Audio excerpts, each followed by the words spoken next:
우리가 계속해서 당신의 신앙은 이분하게 읽지 않았다, 이런 설교 시리즈를 이어가고 있습니다. 이번 시리즈의 목표가 굉장히 구체적이고 명확하다고 말씀드렸어요. 신앙의 기초를 우리가 탄탄히 쌓아서 보다 성숙하고 건강한 신앙인이 되어보자 라고 하는 것이 이번 시리즈의 목표입니다. 그래서 지난 시간 우리는요, 성도의 정체성, 그리고 성도의 재정생활, 또 말씀생활, 교회 생활에 대한 말씀을 함께 나누어 보았습니다. 이어서 오늘은 성도의 감사 생활에 대한 말씀을 같이 나눠보려고 합니다. 제가 이제 들었던 이야기인데요. 어떤 성도님께서 되게 오랜만에 금요 기도회, 우리가 흔히 이제 금요 철야라고 하죠. 금요 기도회에 나와서 기도를 하셨다고 합니다. 근데 기도가 너무 오랜만이셨대요. 그래서 순간 어떻게 기도해야 되는지를 까먹으셨다는 거예요. 그래서 기도를 이제 우리가 시작하려면 일단 하나님을 불러야 되잖아요. 우리는 일단 부르고 시작을 해야 되잖아요. 근데 하나님을 뭐라고 불러야 될지가 굉장히 막 헷갈리더래요. 그래서 어떻게 부르지, 뭐라고 불러야 될지 고민하다가 자기도 모르게 툭 튀어나온 한마디가 저기요 라는 한마디였다고 합니다. 이게 생각해보니까 이게 무슨 지나가는 사람 부르는 것도 아니고 하나님께 저기요 이렇게 부른 자기 자신이 너무 민망하고 부끄러웠다, 이런 이야기를 제가 들었던 적이 있어요. 그러니까 물론 뭐 조금 극단적인 예이기는 하지만 실제 우리들 역시도 평소에 기도를 우리가 잘하지 않잖아요. 그러면은 기도를 딱 하려고 했을 때 굉장히 어색하고 불편하고 부담스러울 때가 있어요. 여러분은 어떠신지 모르겠어요. 여러분의 기도는 오늘도 안녕하신가요? 무사하신가요? 혹시 여러분들도 홍길동처럼 아버지를 아버지라 부르지 못하고 하나님을 하나님이라 부르지 못하는 그런 기도 생활을 하고 계신 건 아닌지 모르겠습니다.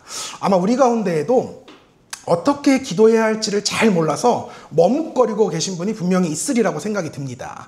근데 이게요, 꼭 초신자만의 이야기도 아닙니다. 내가 오랜 시간 교회를 다녔지만 그럼에도 불구하고 여전히 기도가 어렵고 어떻게 기도를 해야 하는지 잘 모르겠다, 이런 분들도 계실 거예요. 오늘 말씀은 이처럼 기도가 낯설고 부담스러운 분들을 위한 말씀입니다. 기도는 내가 어떻게 해야 하는가, 특별히 기도를 어떻게 시작해야 하는가, 이에 대한 답변을 오늘 본문 말씀을 살펴보면서 같이 나눠보려고 합니다. 오늘 본문 말씀을 제가 다시 한번 읽어드릴게요. 감사함으로 그의 문에 들어가며 찬송함으로 그의 궁정에 들어가서 그에게 감사하며 그의 이름을 송축할지어다. 아멘. 시편 기자가요, 시편을 쓴 사람이요, 하나님께 나아가기 위해서, 하나님이 계신 그 왕궁에 들어가기 위해서 가장 먼저 무엇을 고백하고 있느냐? 감사를 고백하고 있다는 거죠. 감사함으로 하나님께 나아가고 그분의 왕국으로 들어간다는 거예요. 곧 감사가 하나님의 계신 하나님 나라의 문을 여는 열쇠라는 겁니다. 흔히 우리가 기도를 가리켜서 하나님과의 대화다, 이렇게 표현을 합니다. 우리는 기도를 통해서 나의 마음을 하나님께 전하고요, 또 기도를 통해서 하나님의 뜻을 구하고 받습니다. 기도는 하나님과의 소통이고 교제예요. 그런데 이 소통의 문이 어떻게 열리느냐? 감사를 통해서 열린다는 거예요. 마치 이런 원리예요.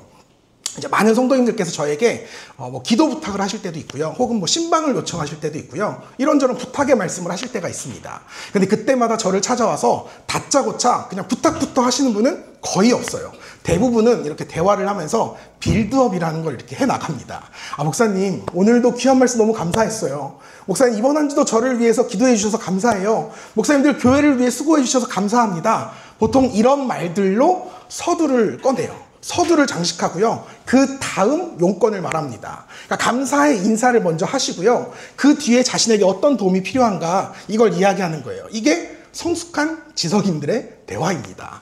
이처럼 우리는 상대방에게 감사의 인사를 전하는 것으로 보통 대화의 물꼬를 틉니다. 여러분, 마찬가지라는 거예요. 하나님과 대화하는 게 기도라고 했죠. 우리가 하나님께 기도할 때 내가 어떤 말로 시작해야 하지? 고민하실 필요가 없습니다. 기도는 하나님과의 대화이고 교제예요. 대화의 시작은 뭐라고요? 감사입니다. 곧 하나님에 대한 감사의 기도를 시작하시면 된다는 거예요. 하나님께서 내 삶 가운데 부어주신 그 크신 은혜와 사랑에 감사함으로 기도의 문을 열어가는 겁니다. 그래서 대부분의 기도가 어떻게 시작해요? 하나님 아버지 감사합니다. 하나님 아버지 감사합니다. 이 단어로 그래서 시작하는 거예요. 이처럼 감사는 우리의 기도의 문을 활짝 열어주는 아주 중요한 역할을 합니다. 그러니까 감사 없는 기도는 있을 수 없고요, 기도 없는 감사도 있을 수가 없습니다. 물론 여러분, 하나님께서요, 감사 없는 기도도 들어는 주십니다.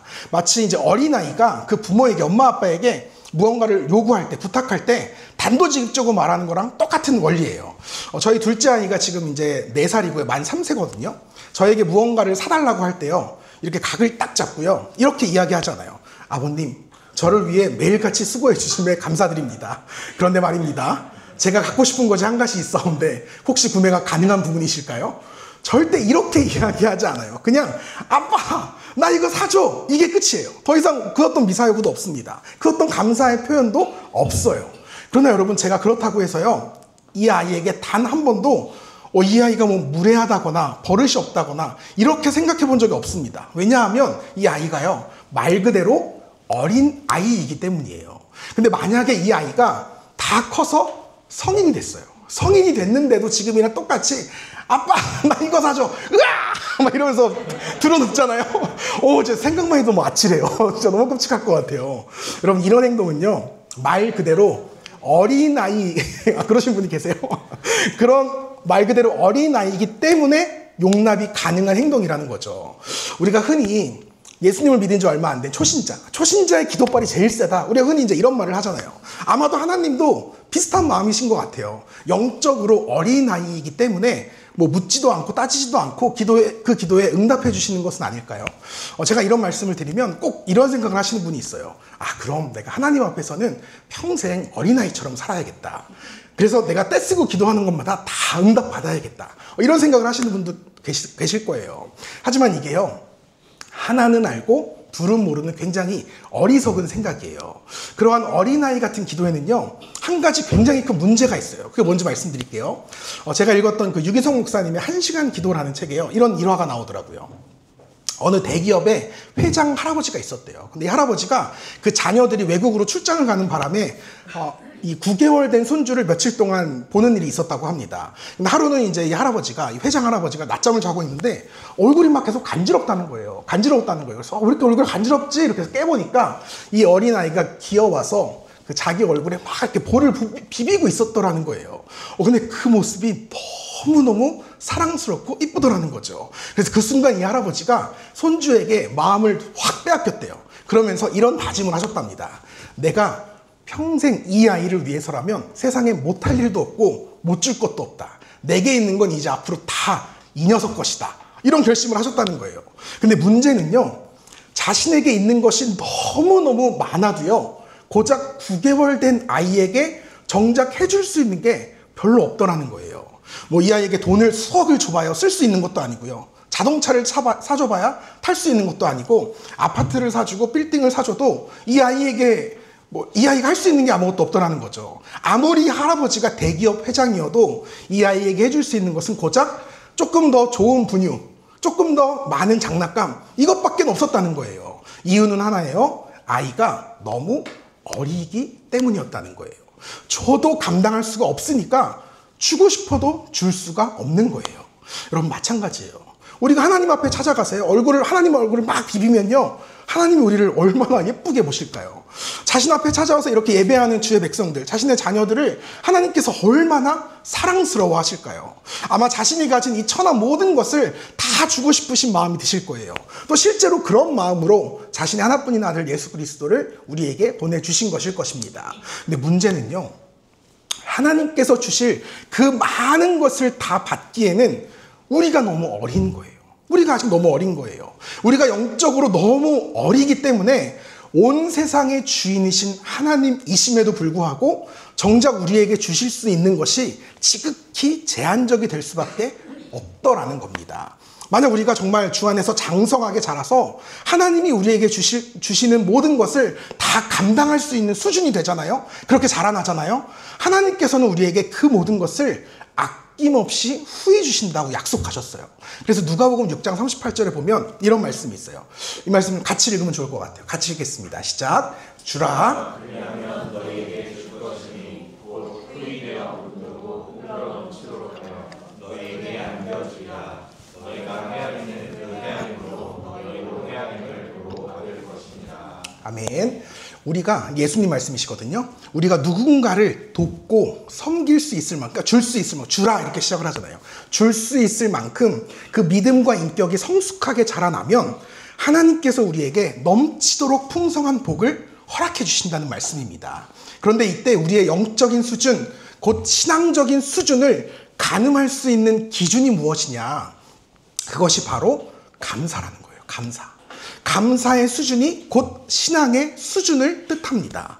여러분, 부모는요, 저도 부모가 되어봤지만 부모는요, 내 자녀가 어떻게 감사하는가, 이것을 보면 내 자녀가 얼마나 컸는지를 알 수 있어요. 예를 들어서 자녀가 유치원에 가잖아요. 딱 유치원생만큼의 감사를 표현해요. 이게 삐뚤삐뚤 글씨로요, 엄마 아빠 사랑해요, 이런 카드를 이렇게 선물로, 어버이날 선물로 이렇게 주거든요. 그러다가 이제 이 아이가 좀 더 커서 학교에 가고 10대가 되면 자신의 용돈에서 부모님께 작은 선물을 사드리면서 감사를 표현합니다. 그 이후 이제 이 아이가 성인이 돼서 뭐 취업을 하거나 스스로 돈을 벌잖아요. 그럼 부모님께 식사 대접도 하고요, 막 빨간 내복 이렇게 사드리면서 감사를 표현하는 거예요.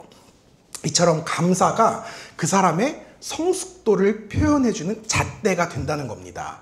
이렇게 보자면 하나님께서도 우리의 감사 기도를 들으시면서 우리의 영적인 성숙도를 확인하실 수 있지 않으실까요? 그러므로 사랑하는 여러분, 이거 정말 중요해요. 우리가 하나님께 감사하며 살아야 합니다. 우리가 하나님께 감사하며 기도할 때 하나님께서 우리의 인격적인 혹은 영적인 성숙함을 확인하실 수 있으시다는 거예요.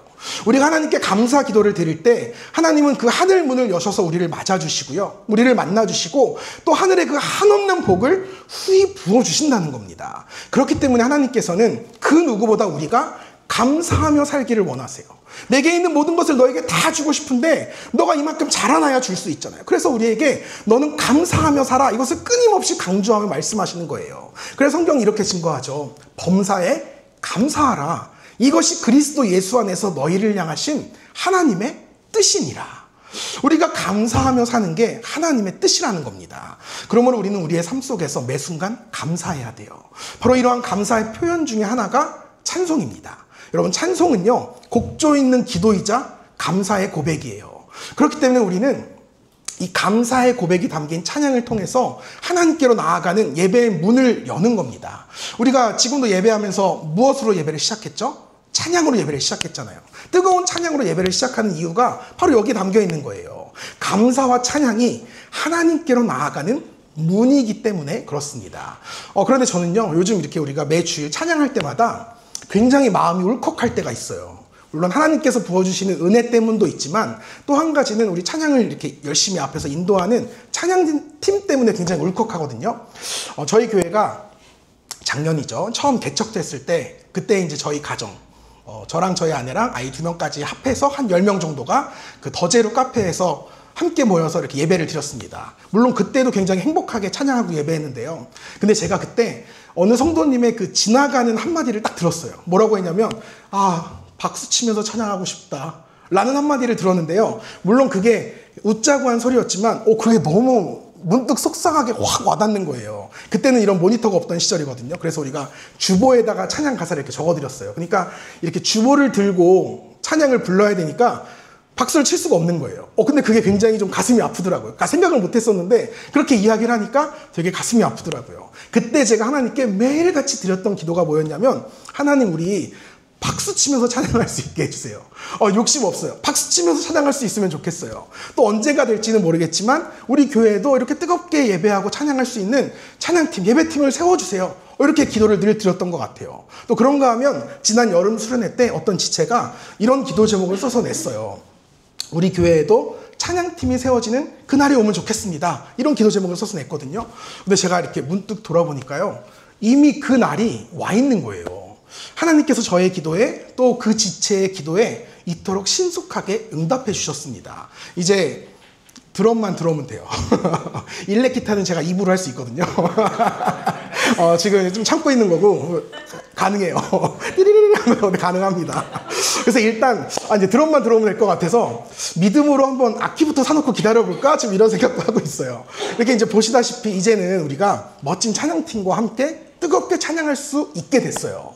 더욱이 우리 이 복덩이들이요, 자기들 그 장비랑 악기까지 다 챙겨왔어요. 여러분, 이거 진짜 쉬운 일이 아니에요. 너무너무 귀한 섬김입니다. 그래서 저는 이 찬양팀의 존재만으로도 매 주일 가슴이 벅찰 수밖에 없는 거예요. 또 우리 뭐 이왕 말이 나왔으니까 우리 이제 보미 자매, 우리 아마 이쪽 업계에서 현존하는 PPT스트 중에서 탑티어라고 생각합니다. 보세요, 막 제가 한 번도 부탁한 적이 없거든요. 뭐 이렇게 적절하게 때마다 말하지 않아도 막 배경 바뀌고요, 폰트 바뀌고요. 그래서 제일 중요한 거는요, 제가 원하는 타이밍에 기가 막히게 PPT가 딱딱딱 넘어가요. 제 각도에서는 안 보이거든요. 근데 제가 원하는 순간에 여러분 웃고 있어요. 이게 진짜 기가 막힌 거예요. 그리고 이런 표현이 조금 그런데 양해해 주세요. 제가 진짜 개떡같이 설명해 줘도요, 찰떡같이 알아듣고 만들어줘요. 제가 가끔씩 이렇게 성경 구절을 좀 틀리게 줄 때가 있어요. 1절인데 막 2절로 줄 때가 있거든요. 귀신같이 잡아서 다 교정해줘요. 나중에 저 박사 논문 쓸 때도 교정 부탁하려고요. 뭐 이왕 나왔으니까 또 우리 뭐 이렇게 윤정자매도 지금 저기 오늘 뒤쪽에 좀 가 있는데, 항상 사실 원래 요즘 앞자리에 저희가 카메라 샀어요. 카메라 사서 원래 요 앞에서 이렇게 했는데 지금은 또 이제 샀다고 또 뒤에서 이렇게 하고 있는 것 같아요. 원래 항상 요 맨 앞자리에 이렇게 앉아가지고 늘 가슴 졸이면서 영상을 찍었거든요. 혹여나 이렇게 녹화가 잘 안 되지 않을까, 혹시 또 목사님이 이렇게 노잼 개그하고 헛소리 하지 않을까, 늘 막 가슴 조마조마하면서 이렇게 하고요. 또 이게 막 밤낮으로 여러분 아시겠지만 막 저 이렇게 쫓아다니면서 계속 영상 찍고 편집하느라 진짜 얼마나 수고가 많은지 몰라요. 진짜 가끔씩 너무 미안한 게, 이렇게 교회 일 너무 열심히 해서 막 얼굴이 누렇게 뜰 때가 있거든요. 여러분 모르셨겠지만 원래는 되게 이뻐요. 원래는 되게 이쁜데 지금 저 고생해서 그래요. 고생해서. 지금도 이뻐요. 역시 우리 형제 사랑하는 마음이. 사람들이요, 영상 진짜 되게 쉽게 만드는 줄 알거든요. 근데 그렇지 않아요. 제가 보기와는 다르게 NG를 진짜 많이 내요. 그래서 막 정색하면서 언제까지 찍어야 돼? 정색도 하고요. 그러면 이제 밤새 그거 가가지고 다 잘라내고 편집해서 기가 막힌 영상으로 이렇게 업로드 해주는 거예요.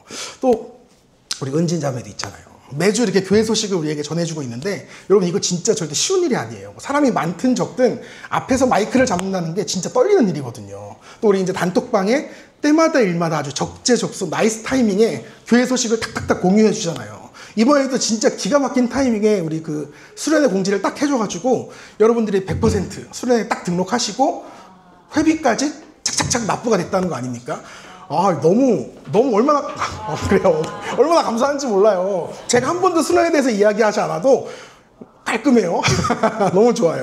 이게 진짜 여러분 교회에 대한 사랑과 애정이 없으면 불가능한 일이거든요. 또 마지막으로 한 명만 더 해도 돼요? 우리 이원 목사님. 워낙 뭐 이렇게 전방위에서 모든 걸 다 커버하시는 거의 뭐 박지성급 이제 올라운드 멀티플레이어여서 그렇지, 사실 공식적으로는 우리 교회 예배 담당 목사님이시거든요. 목사님 때문에 우리 예배팀의 막 질서와 체계가 견고하게 점점 세워져 가고 있어요. 제가 미처 다 둘러보지 못하는 부분들을 진짜 얼마나 섬세하게 커버해 주시는지 몰라요. 또 여러분 잘 모르시는 것 같아서 제가 말씀드리는데, 우리 교회에서 이제 뭐 하자고 하잖아요. 그러면 늘 1번 신청자가 누군지 아세요? 목사님이세요. 이원 목사님이세요. 제가 무언가를 부탁했을 때 단 한 번도 단 한 번도 거절하시는 적이 없어요. 진짜 딱 담임 목사가 원하는 그 워너비상의 그 모습 그대로 딱 더하면 이제 목사님 칭찬 알러지 올라올 것 같아가지고 여기까지만 하겠습니다. 여러분 이렇게 우리가요, 우리 예배를 위해서 수고하는 수많은 손길들이 있어요. 우리 이분들을 위해서 정말 감사하다, 잘하고 있다, 우리 격려의 박수로 한번 해주시면 감사합니다. 혹시 여러분 중에도 나도 함께 예배팀을 섬기고 싶다 하는 분들이 이렇게 마음이 콩닥거리시는 분들이 계시다면 지체 없이 신청해 주시면 감사할 것 같아요. 이제 채용 공고가 늘 우리가 이제 뜹니다. 주저하지 마시고요. 우리가 앞으로 내년부터 신앙생활 어떻게 하기로 했죠? 1번 수동적으로, 2번 능동적으로. 어떻게 하기로 했죠? 맞아요. 1번 나올까봐 긴장했습니다. 여러분 능동적으로 예배하셔야 돼요. 그저 예배를 관람하는 예배꾼이 되면 안 되고요. 예배를 함께 세워가는 예배자가 되어주시길 주님의 이름으로 축복합니다. 우리 예배팀 비전이요, 딱 하나예요. 좀 보여드릴게요. 우리가 드릴 수 있는 최고의 찬양, 최고의 예배를 하나님께 드린다. 나의 재능과 시간과 정성을 들여 최고의 하나님을 예배한다. 여러분 우리 모두가 이런 마음으로 하나님께 예배 드릴 때 하나님께서 우리 예배를 얼마나 기쁘게 받아주실까요? 우리 여러분 한 사람 한 사람 우리 모두가 하나님 앞에 이러한 아름다운 예배, 또 능동적인 예배를 드릴 수 있기를 다시 한번 주님의 이름으로 축복합니다. 다시 이제 본문으로 좀 돌아와서요, 우리가 성경을 보게 되면, 특별히 구약 성경을 보게 되면 이스라엘의 모든 행렬 중에서 가장 앞자리에는 늘 누가 있었느냐? 찬양대가 있었어요. 찬양하는 사람들이 있었습니다. 뭐 이동을 할 때나 심지어 전쟁을 할 때도 가장 앞에는 늘 찬양팀이 있었어요. 왜냐하면 찬양과 감사가 하늘의 문을 여는, 그 예배의 문을 여는, 또 승리의 문을 여는 열쇠였기 때문에 그렇습니다. 여러분 기억하셔야 돼요. 찬양에 승리하면 예배에 승리합니다. 감사에 승리하면 인생의 승리예요. 이것이 바로 우리가 하나님께 드려야 할 감사와 찬송의 능력입니다. 바울 사도는 그래서 우리에게 이렇게 간증하죠. 항상 기뻐하라, 쉬지 말고 기도하라, 범사에 감사하라. 이것이 그리스도 예수 안에서 너희를 향하신 하나님의 뜻이니라. 아멘. 이 말씀을요, 많은 분들이 이렇게 해석을 해요. 기뻐하면 기도할 수 있고, 기도하면 감사할 수 있다. 아, 그래서 이게 하나님의 뜻이구나. 우리가 그래서 늘 이렇게, 나는 애초에 기뻐할 일이 없기 때문에 감사할 것도 없고 기도할 것도 없다, 이렇게 생각하는 경향이 많거든요. 근데 사실 이 말씀은요, 우리가 그 헬라어의 문법적인 특성을 좀 이해하셔야 돼요. 그래야 조금 더 정확한 의미를 깨닫게 됩니다. 이 말씀을 제가 그 원문에 맞춰서 좀 직역을 해드릴게요. 그리스도 예수 안에서 너희를 향하신 하나님의 뜻은 이것이다. 범사에 감사하라. 그러면 쉬지 않고 기도할 수 있다. 쉬지 말고 기도하라. 그리하면 항상 기뻐할 수 있다. 항상 기뻐하라. 사실은 우리가 알고 있는 것과 의미가 좀 반대죠. 이 말씀의 원뜻은요, 기쁨에서 시작해서 감사로 끝나는 게 아니라 감사로 시작해서 기쁨으로 끝나는 말씀입니다. 여러분, 왜 감사가 하나님께 나아가는 통로인지 아시겠죠? 왜 감사가 하늘의 문을 열어서 넘치도록 복을 받는 열쇠인지 아시겠죠? 하나님의 뜻대로 항상 기뻐하며 살 수 있는 삶, 그 기적 같은 삶의 원천은 언제나 감사로부터 시작한다는 거예요. 그래서 우리의 기도에 감사가 더해지면요, 그때부터 우리의 기도가 굉장히 강력해집니다. 역사하는 능력이 달라져요. 감사를 통해서 우리의 성숙이 증명된다고 했잖아요. 영적인 성숙이 우리의 감사 기도를 통해서 하나님 앞에 증명되잖아요. 그러면 하나님께서는 정말 우리가 다 담을 수조차 없는, 그래서 성경 말씀 그대로 넘치도록 풍성한 은혜를 쏟아 부어주신다는 거예요. 거듭 말씀드립니다. 하나님께서는 복을 받기에 합당한 사람에게 놀랍도록 후한 축복을 내려주신다는 사실을 여러분이 꼭 기억하시면 좋겠어요. 그러므로 사랑하는 성도 여러분, 감사하시기 바랍니다.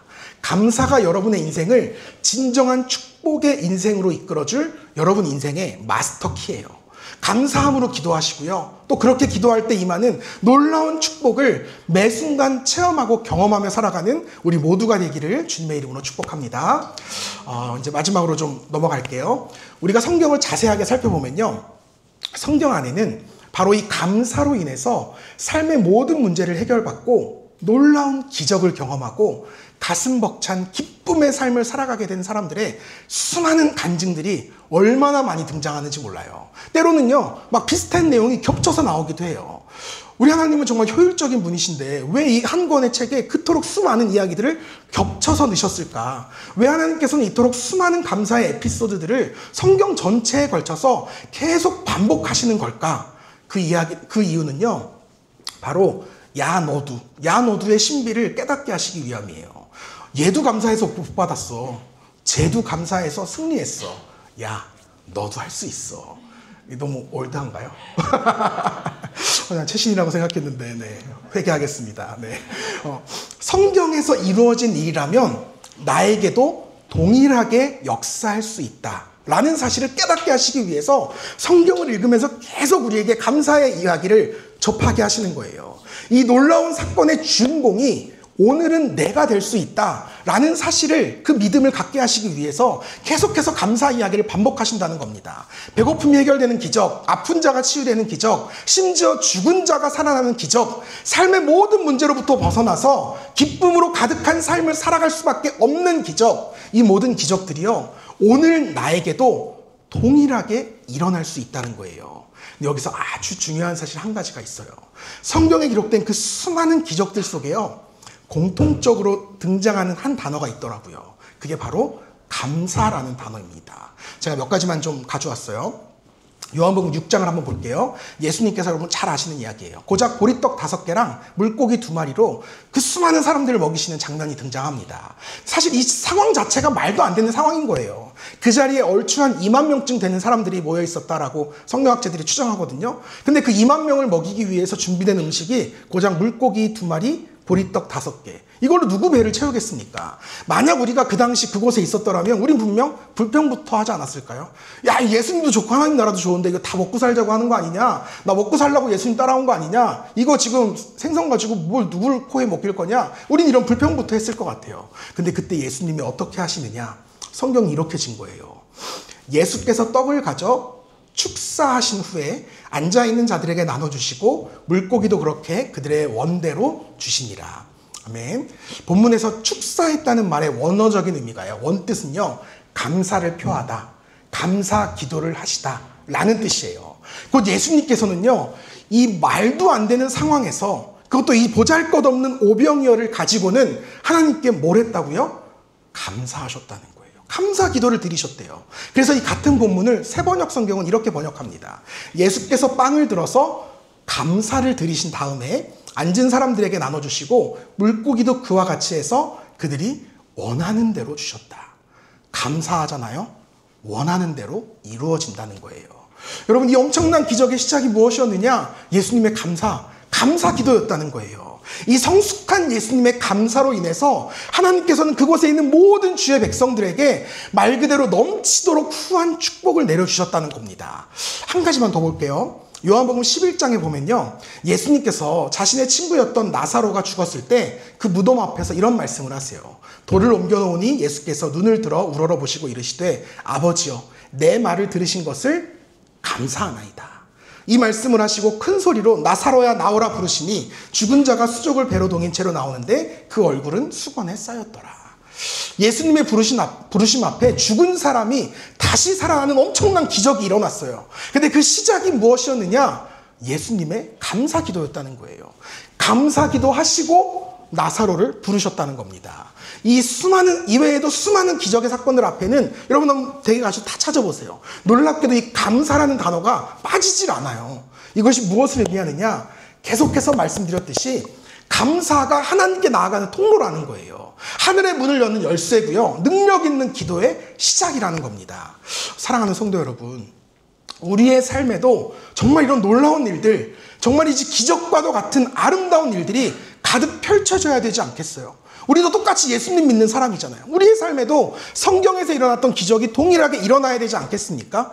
성경 속 그들이 경험했던 놀라운 기도의 능력을 오늘 우리도 동일하게 체험해야 하지 않겠습니까? 저는 정말 이제 간절히 바라고 소망합니다. 저와 여러분이 이런 위대한 삶을 매일같이 경험하면서 살아가기를 원해요. 그래야요, 성경에 등장하는 그 위대한 간증들이요, 그냥 저 사람의 이야기가 아니라 저와 여러분의 삶에도 동일하게 펼쳐지기를 주님의 이름으로 간절히 축복하고 소망합니다. 그러기 위해서 우리에게 필요한 것이 뭐라고요? 감사 기도라는 거예요. 우리가 내년도 신앙생활의 목표를 어떻게 잡았다고 했죠? 능동적인 신앙생활. 이제는 외워주세요. 능동적인 신앙생활. 이 능동적인 신앙생활의 첫 번째 도전으로 제가 이제 지지난주에 정교인 성경 1독을 말씀드렸어요. 그리고 오늘은 그 두 번째예요. 능동적인 기도 생활에 대한 도전을 드리려고 합니다. 이름하여 153 기도 캠페인. 집중해 주세요. 153 기도 캠페인. 거의 다 왔어요. 네. 하루 1일 5분 기도 3번 감사. 다시 한번요. 능동적인, 반응이 영 별로라서 다시 한번. 능동적인 기도 생활 153 기도 캠페인. 하루 5분 기도 3번 감사. 와.